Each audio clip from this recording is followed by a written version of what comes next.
అట్లా. Okay, right. Nagarjuna Yadav గారు, నాగార్జున వినిపిస్తుందండి? ఓకే, చెప్పండి. Right right right okay. ఏంటి, ఎలా చూడాలి? జగన్మోహన్ రెడ్డి గారి మీద రాజద్రోహం కేసు పెట్టాలి, రావణ్ను వెనకేసుకుంటూ వస్తున్నారని చెప్పి మంత్రి ఆనం గారు మాట్లాడడం, మరొక వైపు కొడాలి నాని గారు అసలు మాకేంటి సంబంధం అని ఆయన అంటారు. ఈయనేమో ఆయనకి సంబంధం ఉంది, ఆయన మీద కూడా పెట్టాలని ఈయన అంటారు. అసలు ఎటువైపు వెళ్తుంది రావణ అంశం? రావణ్కి మీకు అసలు సంబంధం ఏంటి? 99 టీవీ ప్రేక్షకులకి ముందుగా నమస్కారాలండి. చాలా రోజుల తర్వాత మా జ్యోత్స్న అక్క గారితో కలిసి డిస్కషన్స్ రావడం, మీ ఛానల్లో కూడా చాలా తర్వాత ఐ థింక్ ఫస్ట్ టైం అనుకుంటా కీర్తన గారితో. సరే, రావణ్ గురించి వాటి గురించి మాట్లాడేటప్పుడు ఐ హోప్ జ్యోత్స్న అక్క కూడా, అదేవిధంగా అనలిస్ట్ గారు కూడా కాస్త వినాలి. ఒక చిన్న సంఘటన మీతో షేర్ చేసుకోవాలి. దాదాపుగా మీతో నాకు ఒక 10 ఏళ్ళ పరిచయం ఉంది కాబట్టి మీతో కూడా ఈ విషయం షేర్ చేసుకోవాలి. రావణ్ ఇష్యూ కంటే ముందు 2024 జూలై 29 ఆ టైంలో కుప్పం పోలీసులు నన్ను అరెస్ట్ చేశారు. అరెస్ట్ చేసిన దానికి గల కారణాలు ఏంటంటే 2003లో చంద్రబాబు నాయుడు గారి పైన జరిగినటువంటి నక్సలైట్ దాడిలో నాగార్జున యాదవ్కి ప్రమేయం ఉందని నా మీద వచ్చినటువంటి ఆరోపణ. నన్ను అరెస్ట్ చేశారు. సీరియస్లీ హైకోర్టుకి వెళ్ళాం. హైకోర్టులో బెంచ్ దగ్గర పబ్లిక్ ప్రాసిక్యూటర్ తమ వాగ్దాటిని వినిపించారు. సార్, దీని మీద తీవ్రంగా విచారణ చేయాల్సిందే, ఖచ్చితంగా నాగార్జున యాదవ్కి దానికి సంబంధం ఉందని మేము నొక్కి వక్కానిస్తున్నాం అని చెప్పారు. అప్పుడు హైకోర్టు జడ్జి గారు, అంతా బాగానే ఉంది, నాగార్జున యాదవ్ 95లో పుట్టాడు సార్, 2002, 2003కి అబ్బాయికి 7 ఏళ్ల వయసు, అసలు ఈ సంబంధాలు ఏంది, మీరు అసలు కేసు పెట్టేటప్పుడు కానీ ఎఫ్ఐఆర్ ఫైల్ చేసేటప్పుడు కానీ కనీసం చూసుకోవాలా, లేకపోతే ఏమైనా ఉందా, ఎవరో ఒక కంప్లైంట్ ఇచ్చేస్తే మీరు కంప్లైంట్ తీసుకొని చేసేసేయడమా అని చెప్పి 49 సిఆర్పిసి నోటీస్ ఇచ్చి స్టే ఇచ్చింది. చెప్పండి సార్, మరి మా మావోయిస్టులతో నక్సలైట్లతో నాగార్జున యాదవ్కి సంబంధం ఉందని మీరు భావిస్తున్నారా గట్టిగా? సో ఎందుకు జరుగుతుంది ఇది? నాగార్జున యాదవ్ మాట్లాడుతున్నాడు, నాగార్జున యాదవ్ ఆపేసేయాలి, ఇంకేం లేదు, దాంట్లో ఇదేం లేదు. ఇప్పుడు ఇక దాని గురించి చర్చకు వెళ్ళడం అంతకు బాగుండదు, ఎందుకంటే కోర్టులో నడుస్తుంది కాబట్టి. ఇది నా వ్యక్తిగతమైనటువంటి ఎక్స్పీరియన్స్ చెప్తా. తర్వాత ఇప్పుడు రావణ్ గురించి వచ్చింది. రావణ్ గురించి సంబంధించి మొదలు ఫస్ట్ చాలా క్లియర్ గా చెప్తానండి. రావణ్ కి వైఎస్ఆర్ కాంగ్రెస్ పార్టీకి సంబంధం లేదు. ఎందుకంటే మా పార్టీలో చాలా మంది అధికార ప్రతినిధులు ఉన్నారు, పార్టీలో పనిచేసే వాళ్ళు ఉన్నారు, చాలా మంది ఉన్నారు. దాంట్లో మాట్లాడాలనుకుంటే వారందరూ మాట్లాడొచ్చు, దాంట్లో ఇబ్బందికరమైన అంశం లేదు. ఎందుకు వైఎస్ఆర్ కాంగ్రెస్ పార్టీ రావణ్ కి సంబంధించిన ఇష్యూలో వారి వైపు నిలబడింది కానీ ఒక్క రావణ్ అనే కాదు, ఈ విషయంలో కృష్ణాంజనేయులు గారి మీదకి వచ్చినా, లేకపోతే రేపొద్దున చంద్రబాబు నాయుడు గారికి పవన్ కళ్యాణ్ గారికి విభేదాలు వచ్చో, లేకపోతే మరొకరికి విభేదం వచ్చి పవన్ కళ్యాణ్ మీద ఇదే ఉపా చట్టం పెట్టినా కూడా వైఎస్ఆర్ కాంగ్రెస్ పార్టీ పవన్ కళ్యాణ్ పక్షాన్ని నిలబడుతుంది. ఎందుకంటే ఇది రాజ్యాంగం ఇచ్చినటువంటి హక్కు. ఎందుకు ఈ విషయం చెప్తున్నామంటే, రావణ్ హిందూ మతం మీద విమర్శలు చేశాడు, లేకపోతే హిడ్మా గురించి మాట్లాడారు, అందుకని ఈ కేసులు అని చెప్తున్నారు. ఇవన్నీ మాట్లాడింది ఎప్పుడు? 2025 నవంబర్ 18వ తేదీన. ఆ తర్వాత ఇప్పటికి 8 రోజులైంది. పిఠాపురంలో ఒకసారి కేసు పెట్టారు. అప్పుడు ఎట్లా రావణుడి గురించి కానీ, రాముడి గురించి కానీ, సీతమ్మ తల్లి గారి గురించి కానీ కేసు పెట్టలే. అప్పుడు జరగల. తర్వాత ఇమీడియట్ గా సర్పవరంలో కేసు, అప్పుడు కూడా ఈ అంశాలు రాలా. ఇమీడియట్ గా పాయకారావుపేట కేసు, అప్పుడు రాలా. ఇమీడియట్ గా మచిలీపట్నంలో కేసు, ఇది రాలా. ఎందుకు రాలా? Arnesh Kumar versus state of Bihar case ప్రకారం, సుప్రీంకోర్టు మార్గదర్శకాల ప్రకారం ఎవరైనా మనోభావాలు దెబ్బతిన్నాయని వాళ్ళు సెక్షన్స్ ఏవి పెట్టినా కూడా ఆ సెక్షన్స్ అన్ని బిలో 7 years కాబట్టి Arnesh Kumar versus state of Bihar supreme court తీర్పు ప్రకారం 7 years బిలో మెకానికల్ అరెస్ట్ చేయకూడదు, అదేవిధంగా ఆటోమేటిక్ రిమాండ్ ఇవ్వకూడదు అనేటువంటి రూలింగ్ ఉంది కాబట్టి అందుకు ఇవ్వాలి. అప్పుడు ఈ ఉపా చట్టం, unlawful activity and prevention act అని వచ్చింది.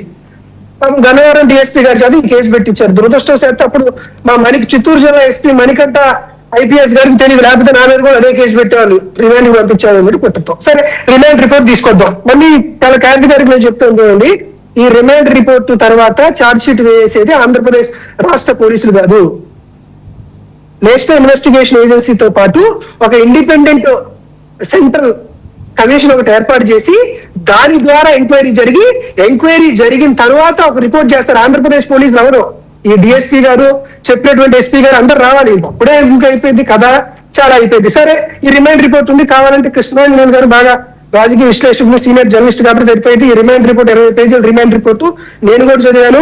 గతంలో పాప సీనియర్ ఐపీఎస్ అధికారి ఏబి వెంకటేశ్వరరావు గారు కూడా దీని మీద కూడా మాట్లాడారు కాబట్టి నేను చెప్తా. దీంట్లో మోటివ్ ఆఫ్ రావణ్ ఏది ఇందులో చూపిలా, మీటింగ్ ఆఫ్ మైండ్స్ ఇందులో చూపించరా, గెయిన్ ఆఫ్ యాక్షన్ ఇందులో చూపించరా, ఏం చూపించలేదు కదా ఈ రిమైండ్ రిపోర్ట్ లో, ఏం కనపడట్లా. దాంతో పాటు ఇంకా మనం ఏవేదో చెప్తున్నాం, ఈ కేసులు, ఈ చట్టాలు ఇదని చెప్తున్నాం. నిజంగానే రావణ్ అనే అతను అభ్యంతరకరమైన వ్యాఖ్యలు చేశారు. ఎందుకు రావణ్ అనేటువంటి అతను అభ్యంతరకరమైన వ్యాఖ్యలు చేశారు? రామ్ మనోహర్ దాస్, రాయ్ మనోహర్ దాస్ ఎవరో ఉన్నారు, ఈయన ఇద్దరు చవటలు కలిసి ఒకరేమో ఒక మతాన్ని తిట్టడం, మరొక ఆయన ఇంకో మతాన్ని తిట్టడం, ఇద్దరు యూట్యూబ్ లో ఛానల్ పెట్టుకొని ఒక మతాన్ని ఒకరు తిట్టుకుంటూ ఒక పెద్ద న్యూసెన్స్ క్రియేట్ చేస్తుంటే ఆంధ్రప్రదేశ్ రాష్ట్రంలో కాదు ఉమ్మడి తెలుగు రాష్ట్రాల్లో మతాల మధ్య విషయం చూసుకుంటే ఖచ్చితంగా వాళ్ళిద్దరిని కంట్రోల్ చేసేటువంటి బాధ్యత ఇరు రాష్ట్ర ప్రభుత్వానికి ఉంది. కానీ మనకేం రాలా. మనకి ఎప్పుడు గుర్తొచ్చింది అది, పవన్ కళ్యాణ్ గారిని తిట్టారు, అరెస్టు చేయాలనేటువంటి ఆలోచన వచ్చిన తర్వాత ఇతను ఉగ్రవాదానికి సంబంధించినటువంటి కార్యకలాపాలు చేస్తున్నారు, భారతదేశం యొక్క విభజనని ప్రోత్సహిస్తున్నారు, నక్సలైట్లకి మావోయిస్టులకి ముప్పుంది అనేటువంటి అంశం నేషనల్ ఇన్వెస్టిగేషన్ ఏజెన్సీకి తెలియదా?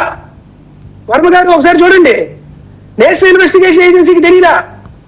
రా డిపార్ట్మెంట్ కి తెలియదా? ఐడీకి తెలియదా?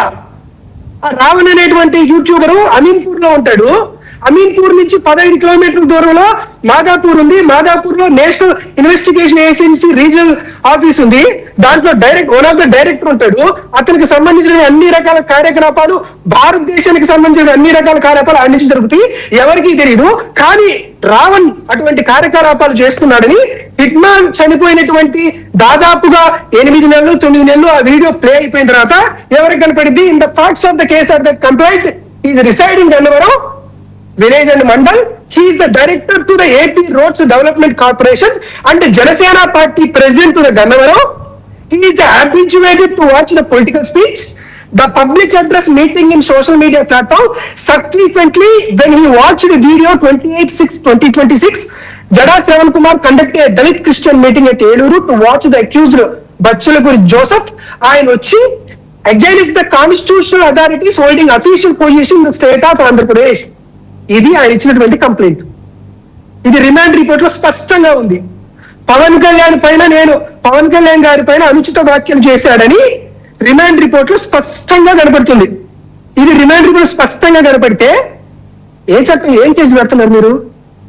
ఏం కేసు పెడుతున్నారు? ఈ రోజు మీకు ప్రభుత్వం ఉంది కాబట్టి, మన ఈగోని సంతృప్తి పరచుకోవడం కాబట్టి ఖచ్చితంగా రావనేటువంటి యూట్యూబర్ ని అరెస్ట్ చేయాలి కాబట్టి 100% ఏలూరు సభలో నాకు అర్థం కావట్లేదు సార్. వైఎస్ఆర్ కాంగ్రెస్ పార్టీ నాయకులు అమరావతి పోతుంటే పర్మిషన్స్ ఎవరు, తిరుపతిలో సభ పెట్టుకుంటుంటే పర్మిషన్లు ఎవరు, లేకపోతే విశాఖపట్నంలో పెడుతుంటే పర్మిషన్లు ఎవరు, అసలు మా ఇంట్లో మేము ఉంటుంటే కూడా పర్మిషన్ ఇవ్వట్లా. మొన్న ఏలూరులో అంత పెద్ద మీటింగ్ కి పర్మిషన్ ఎట్టిచ్చారు సార్? ఓకే, రాష్ట్రాల మధ్య, మతాల మధ్య, కులాల మధ్య విభేదాలు సృష్టిస్తారని రా డిపార్ట్మెంట్ కి తెలియదా? ఏసీబీకి తెలియదా? సిఐడికి తెలియదా? ఇంటెలిజెన్స్ వాళ్ళకి తెలియదా? కానీ అక్కడ ఒక సభ జరిగింది. సభ జరిగిన తర్వాత రావణ్ అనేవాడు పవన్ కళ్యాణ్ గారిని తిడతారు. ఉద్దేశపూర్వకంగా పవన్ కళ్యాణ్ గారిని రావణ్ తిట్టడాన్ని వైఎస్ఆర్ కాంగ్రెస్ పార్టీ కూడా ఆహ్వానించట్లా. ఎందుకు ఆహ్వానించట్లేదంటే పవన్ కళ్యాణ్ గారు అదే విధంగా సంబోధించి జగన్మోహన్ రెడ్డి గారిని కూడా అట్లానే తిట్టారు కాబట్టి, వైఎస్ఆర్సీపీ నాయకులు అలానే పవన్ కళ్యాణ్ గారు తిప్పారు కాబట్టి రావణ్ మాట్లాడినా పవన్ కళ్యాణ్ గారు మాట్లాడినా వాక్యం వైఎస్ఆర్ కాంగ్రెస్ పార్టీ పూర్తిగా ఖండిస్తుందల్లా ఏంటంటే, మీరు కొమ్మినేని గారిని అరెస్ట్ చేసినా, రేపొద్దున వర్మ గారిని అరెస్ట్ చేసినా, రేపొద్దున కృష్ణాంజనేయులు గారిని అరెస్ట్ చేసినా వైఎస్ఆర్ కాంగ్రెస్ పార్టీ ఆ విధంగానే స్పందించింది.